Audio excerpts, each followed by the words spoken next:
Well, it's been a while since I've been here at Cabot Circus to review a movie, but we're back here again. And some 5 years ago in Bristol, I went to watch the fourth Underworld movie with the esteemed X24 writer. Long time no see, buddy. How you doing?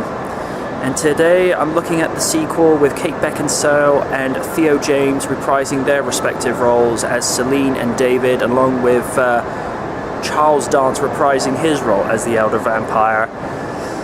The question that has to be asked is, where is this story going to go now? Because considering, what possible direction could they possibly take it in? But, these movies have always been entertaining, so in 90 minutes, you will find out just how good Underworld Blood Wars is. And just a minor thing, the whole point and plot of this movie franchise is a blood war between vampires and lycans. Shouldn't they have called the first movie that? It just seems a little bit redundant to call it Blood Wars now, when that's what the first movie should have been called some 14 years ago. Oh, good lord, has it been 14 years? It's been 5 years since I went to watch the fourth movie. Again, buddy, how you doing? Thanks for being the cameraman that day. But again, after this movie, we'll find out. Till then, later.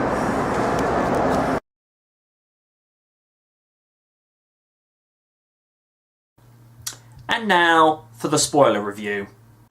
A few times I found that Kate was phoning her delivery and she sounded bored outside the Northern Coven when comforting David whilst he was coming to terms with the loss of his father.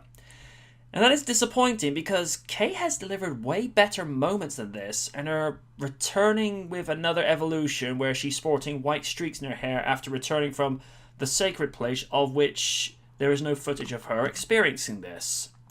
That said, any more evolutions from her powers and she'll equal Dragon Ball Z's Goku. Although if I see her sporting glowing blonde spiky hair with muscles and able to fly, then chances are Akira Toriyama is going to sue someone. Just saying. Charles Dance turned in a solid performance as Thomas, as the former vampire elder to his coven. And I was really annoyed when his character was killed off. Theo James seemed to be one of the very few that made good use of his screen time, as the material he was given, considering the writing, was kind of sloppy. Which brings me to the point of Zamira, knowing that Alexia was playing double agent to Lycan lover Marius. How did she find out? There was no scene showing the context of this. I found it a little odd that it was revealed he was Amelia's son, and therefore rightful heir to the throne of the Coven, or seat of the Coven, whichever your preference.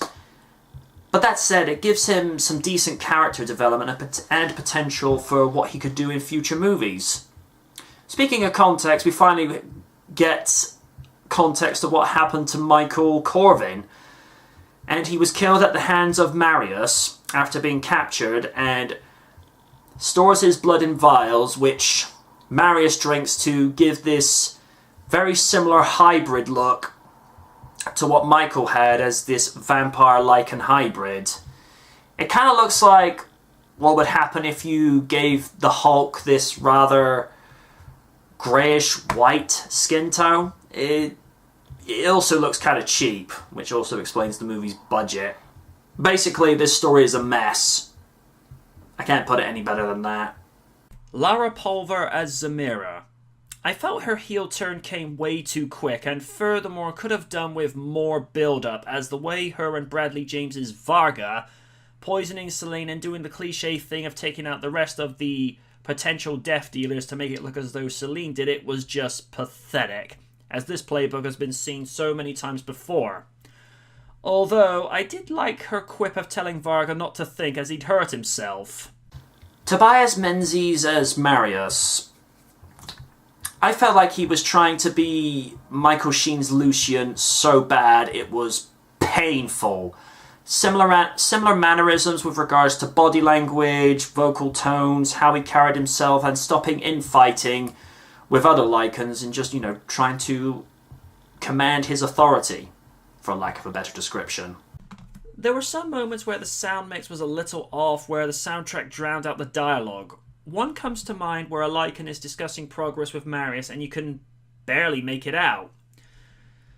Special and visual effects are solid as ever and really continue the tone from the previous movies, along with the filter they used to have the cold and metallic look at night. Die-hard fans will find some enjoyment to it, but the casual fans will not really take to it too well. You'd have to have seen it from the beginning to know where the story has come from and how it got to this point. Blood Wars gets a low, good flick bargain. Until next time, folks, good night from the night.